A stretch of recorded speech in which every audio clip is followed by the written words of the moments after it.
సృష్టి తరహాలో మరో అక్రమ దందా వెలుగులోకి వచ్చింది. మేడ్చల్లో వెలుగులోకి వచ్చిన అక్రమ సరోగసీ దందా బయటపడింది. పక్కా సమాచారంతో ఐవీఎఫ్ సెంటర్లపై పోలీసులు దాడి చేశారు. క్లినిక్ల ముసుగులో అక్రమంగా సరోగసీ చేస్తున్న 6 క్లినిక్లను గుర్తించారు. దీని మీద డీసీపీ కోటిరెడ్డి మాట్లాడుతున్నారు. లైవ్ చూద్దాం.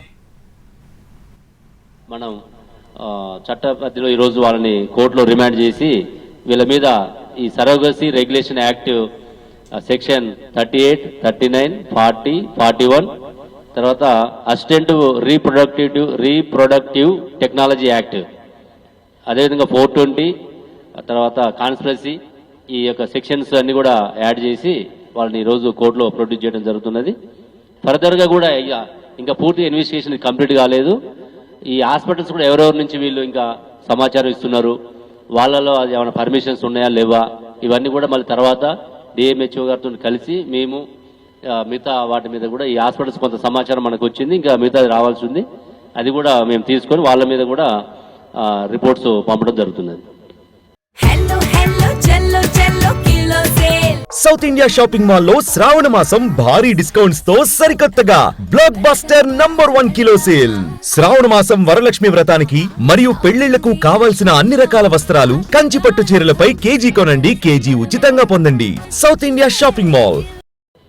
అంటే డిమాండ్ బట్టిగా ఇప్పుడు 10 lakhs తీసుకోవచ్చు ఒక దగ్గర నుంచి, వాళ్ళ యొక్క కెపాసిటీని బట్టి 15 lakhs తీసుకోవచ్చు, 20 lakhs తీసుకోవచ్చు. ఈమె ఆర్గనైజ్డ్గా చేస్తుంది. స్పెసిఫిక్గా ఇంత అనే అమౌంట్ ఏం లేదు. 10 lakhs నుంచి 20 lakhs ఎంతవరకైనా మా డిమాండ్ బట్టి తీసుకుంటుంది. ఇంకేం తీసుకోలేదు, అంటే జస్ట్ మనం రైడ్ చేసి వాళ్ళ దగ్గర ఉన్నటువంటి సమాచారం, ఆమె స్టేట్మెంట్స్ మనం తీసుకోవడం జరిగింది. ఫర్దర్గా తర్వాత మనం ఎంక్వైరీ చేయడం జరుగుతుంది. ఎట్లా అక్కడే ఒక రూము ఇల్లు అది వాళ్ళ ఇంట్లోనా వేరే ఇప్పుడు లక్ష్మీరెడ్డి ఇల్లు ఏదైతే ఉందో అందులోనే వాళ్ళకి ఒక రూమ్స్ పెట్టేసి అక్కడ వాళ్ళని చూసుకోవడం, హాస్పిటల్ తీసుకోవడం, ఇవన్నీ కూడా వాళ్ళే చేస్తున్నారు. అంటే మనకి వచ్చిన ఇన్ఫర్మేషన్ ఇదే ఫస్ట్ అని చెప్తారు.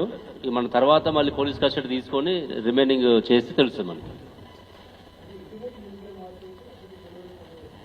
అంటే మళ్ళీ హాస్పిటల్ తోటి వీళ్ళు ఉంటారు, హాస్పిటల్తో కూడా మాట్లాడి వాళ్ళు చేసాం. అంటే ఇప్పుడు ఇంకా మనకి డెలివరీ స్టేజ్ దాకా రాలేదు కాబట్టి మనకు తెలియదు. జనరల్గా అయితే మళ్ళీ హాస్పిటల్కి వాళ్ళు ట్రీట్మెంట్కి అదంతా వాళ్ళు ఫాలోఅప్ చేస్తుంటారు. వీళ్ళంటే జస్ట్ ఏజెంట్ లాగా ఉంటారు. వీళ్ళు ఒక ఆర్గనైజర్గా ఏజెంట్గా ఉంటారు. అటు పేరెంట్స్కి, ఇటు ఎవరైతే ఈ సరోగేట్ మదర్స్కి, ఈ హాస్పిటల్కి మధ్య వీళ్ళు మీడియేట్ చేస్తుంటారు అన్నట్టు. ఇద్దరు ఉన్నారు. ఇప్పుడు ఇద్దరు ఉన్నారు. మిగతా వాళ్ళని రెడీ పెట్టినారు కొంతమందిని. అంటే ఇలా బాధితులని ఎవరిని చెప్తాం మనం?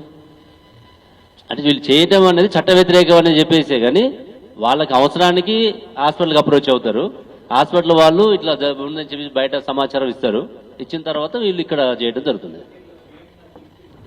ఈమె లక్ష్మీరెడ్డి కింగ్ పిన్.